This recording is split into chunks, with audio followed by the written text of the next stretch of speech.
भारत जोड़ो यात्रा को आज 1 महीना पूरा हो रहा है। हमारे साथ बातचीत करने के लिए जयराम रमेश जी हैं, वरिष्ठ नेता है कांग्रेस पार्टी के। जयराम जी, 1 महीने का एक्सपीरियंस आपका क्या देखा आपने, क्योंकि आप लगातार यात्रा में चल रहे हैं, 1-2 बार आप दिल्ली भी आए। तमिलनाडु में और केरला में जो हमारी उम्मीदें थी वो मेरे ख्याल में हमारी उम्मीद तो थी कि सकारात्मक होगा और वो ऐसे ही हुआ। कर्नाटक में कुछ सवाल थे कि ये बीजेपी शासित प्रदेश है, कर्नाटक में सामाजिक ध्रुवीकरण हुआ है, पर जिस तरीके से हमें मैसूरू में और मंड्या में जनता से रिस्पांस मिला, हालांकि ये बीजेपी का गढ़ है, जेडीएस का भी गढ़ है, पर जिस तरीके से लोग आए हैं सड़कों में पिछले 6 दिनों में, कर्नाटक में हमारी उम्मीदों से भी अधिक रिस्पांस आया है। तो पिछले 30 दिनों में मैं समझता हूँ भारत जोड़ो यात्रा अत्यंत सफल हुआ, अधिक सफल हुआ। इसमें कई पिक्चर्स भी आए। राजनीति में मुलाकात, पिक्चर्स, वीडियो बहुत माने रखते हैं, और जब आज एक प्रबल सोशल मीडिया है, बहुत तेज वायरल होता है, पहले इतना नहीं था। चाहे वो बारिश का वीडियो हो जब राहुल गांधी भाषण दे रहे थे, चाहे सोनिया गांधी के साथ वाला वीडियो हो, या फिर एक अल्पसंख्यक लड़की उनके साथ हो जिसकी बीजेपी ने आलोचना भी करी, तो लोग एक सन्यासी प्रधानमंत्री गुफा में बैठे हुए हों, प्रार्थना करते हों, पूजा कर रहे हैं और पीछे से एक कैमरा निकलता है, वो भी एक विजुअल है, वो विजुअल माध्यम, एक विजुअल है। और एक व्यक्ति जो एक पुल पर जाता है, इनॉग्रेट करता है और कोई नहीं रहता उसमें, वो भी एक विजुअल है। तो राहुल जी कोई कैमरा जीवी नहीं है, हमारे प्रधानमंत्री के माफिक कैमरा जीवी नहीं है। जो कैमरा कैप्चर करता है वो वास्तविक दृश्य है, जो हुआ वो कैमरा में आया, और जो कैमरा में आया वो सोशल मीडिया में भी आया, इमेज बिल्डिंग में भी चलाया। हाँ, चलाया, लोग कह रहे हैं बिल्कुल चलाया, 200% चलाया, बहस भी कर ली। गलती कैसे की आपने? 1 घंटा चलाया, कैसे गलती की? 1 घंटा चलाया। मैं ये कह रहा हूँ सर, जो एक इमेज बिल्डिंग की बात है, चाहे वो कांग्रेस पार्टी, लोग कहते थे कनेक्ट टूटा है पब्लिक से, मुद्दे आपके, आप पब्लिक के बीच में, क्या ये वोटों में भी तब्दील होगा? क्योंकि पूरी बात सुनिएगा सर, हमने बहुत सारे रोड शोज देखे, लेकिन रोड शो में हमेशा भीड़ आती है, वोट्स में कन्वर्ट नहीं होती। पहले ही बता दूं, ये चुनाव जीतो यात्रा नहीं है, ये चुनावों के लिए नहीं है, ये भारत जोड़ो यात्रा है। संगठन को मजबूत करने के लिए जो सामाजिक, आर्थिक और राजनीतिक मुद्दे हैं, जो देश के लिए खतरे पैदा कर रहे हैं, उनको जनता में जागरूक करने के लिए ये भारत जोड़ो यात्रा निकाला गया है। ये चुनाव से इसका कोई लेना देना नहीं है। इसका क्या असर होगा गुजरात में, इसका क्या असर होगा हिमाचल में, इसका क्या होगा असर 2024 के लोकसभा चुनाव में, मैं इस पर कोई कह नहीं सकता हूँ, क्योंकि ये हमारा मकसद था ही नहीं पहले। मकसद जो भी हो सर, बीजेपी बार बार कहती है कि साहब आप कांग्रेस को जोड़ नहीं पा रहे हैं, भारत जोड़ने की बात क्यों कर रहे हैं, और पूछती है कि भारत कहाँ टूट रहा है जो आप जोड़ना चाहते हैं। लोग देखिए, बीजेपी ऑपरेशन लोटस करती है, लोग जाते हैं, 2 तरीके के लोग जाते हैं। एक जाते हैं जो जिनके खिलाफ ईडी, सीबीआई, इनकम टैक्स लगाया जा सकता है, असम के मुख्यमंत्री चले गए।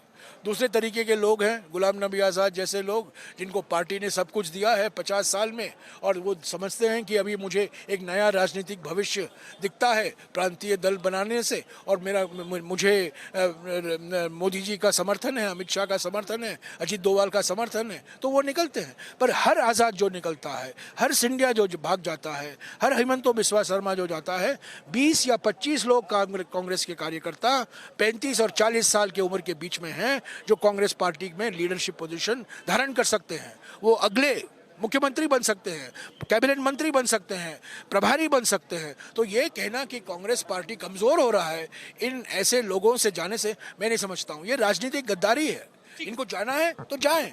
मैं सर, क्योंकि आपने कोई फर्क नहीं पड़ेगा, क्योंकि हमारे पार्टी में कई युवा नेता हैं, कई ऐसे युवा नेता हैं, काबिल नेता है, जो मौका ढूंढ रहे हैं, और अभी मौका मिल गया है। क्योंकि ऐसे लोग जो बिल्कुल साफ है कि आज़ाद हो या सिंधिया हो या जितिन हो या हिमंतो बिस्वा शर्मा हो, उनका कमिटमेंट कांग्रेस विचारधारा से नहीं था, उनका कमिटमेंट था निजी स्वार्थ पर।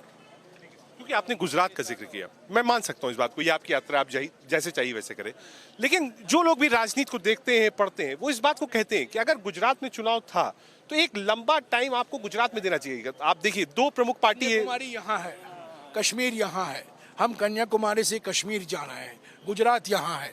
आप कह रहे हैं हमें यहाँ से यहाँ जाना चाहिए और यहाँ से यहाँ जाना चाहिए। अरे यार, हमारे देश में लोग जो आर्मचेयर पर बैठकर कमेंट करते हैं उनकी कमी नहीं है। मैं आपको कह रहा हूँ, गुजरात यहाँ है, कश्मीर यहाँ है, कन्याकुमारी यहाँ है। आप कह रहे हैं यहाँ से यहाँ जाइए और यहाँ से यहाँ जाइए।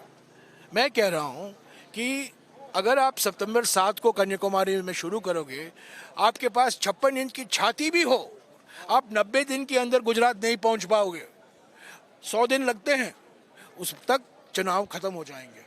और दूसरी बात, अगर हम भारत जोड़ो यात्रा गुजरात में करते, सारा संगठन उसमें लग जाता, चुनावी अभियान में नहीं लगता। तो इसीलिए हमने एक डायरेक्ट रूट चुना है जो यहाँ से यहाँ जाता है, 3600 किलोमीटर, 3600 किलोमीटर का है। तो ये कहना कि हमें यहाँ जाना चाहिए था और यहाँ से यहाँ जाना चाहिए था, हो सकता था कि यहाँ से यहाँ बस में जाएं और यहाँ से यहाँ हम पैदल जाएं, पर राहुल जी बिल्कुल साफ थे, अगर हमें यात्रा करना है इसको 100% पद यात्रा होना चाहिए। ये चंद्रशेखर जी ने निकाला था, राजशेखर रेड्डी ने निकाला था, दिग्विजय सिंह जी ने नर्मदा परिक्रमा सांस्कृतिक यात्रा की थी। तो ये राहुल जी का कहना था कि हम पूरा का पूरा पद यात्रा करना चाहिए। तो ये हाइब्रिड यात्रा बिल्कुल असंभव था। सर आखिरी सवाल आपसे, क्योंकि कल 8 तारीख है, कल आखिरी दिन है, अगर आप अध्यक्ष पद का चुनाव नहीं लड़ना चाहते, खड़गे साहब और थरूर, आपकी विश क्या है कि क्या थरूर साहब को नामांकन वापस लेना चाहिए या आप मानते हैं कंटेस्ट होना चाहिए? मैं पहले दिन से कह रहा हूं कि मेरा निजी विचार है कि जो कामराज मॉडल था, जो जवाहरलाल नेहरू के बाद लाल बहादुर शास्त्री चुने गए, लाल बहादुर शास्त्री जी के बाद इंदिरा गांधी जी चुनी गई, वो एक आम सहमति बनाकर, वो कंसेंसस मॉडल, मैं उस पर विश्वास रखता हूँ। पर अगर ये असंभव है तो हाँ, चुनाव होने दीजिए। कांग्रेस पार्टी एकमात्र पॉलिटिकल पार्टी है जहाँ एक प्रणाली होती है चुनाव के लिए। हम एकमात्र पॉलिटिकल पार्टी हैं जहाँ एक निष्पक्ष चुनाव के लिए एक प्राधिकरण, एक अथॉरिटी स्थापित किया गया है। मधुसूदन मिस्त्री जी हैं वहाँ, वो एक नया TN सेशन है, वो तो निष्पक्ष तरीके से होगा। मैं आपको बता दूं, इसका एक सबूत भी दे दूंगा कितना निष्पक्ष होगा। मेरे बैग में मैं आपको बता दूं, क्योंकि आप लोग हमेशा बार बार ये सवाल उठाते हैं।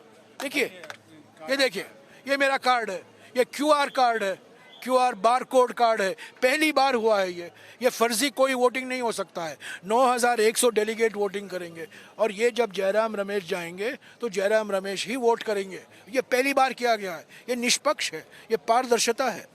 ये 17 तारीख को वोटिंग होगा, तो इसमें क्या बड़ी बात है। पर मेरा ये कहना है कि ये चुनाव, राजस्थान, गोवा, असम, ये सब साइड शो है, ये मॉर्निंग शो है, आफ्टरनून मैटनी शो है।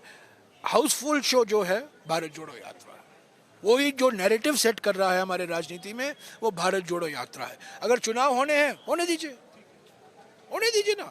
कि साहब चुनाव हो रहा है, होने दें। कामराज मॉडल की बात करी जाए, राम रमेश जी ने कहा कंसेंसस हो जाए तो ठीक है, वरना चुनाव हो।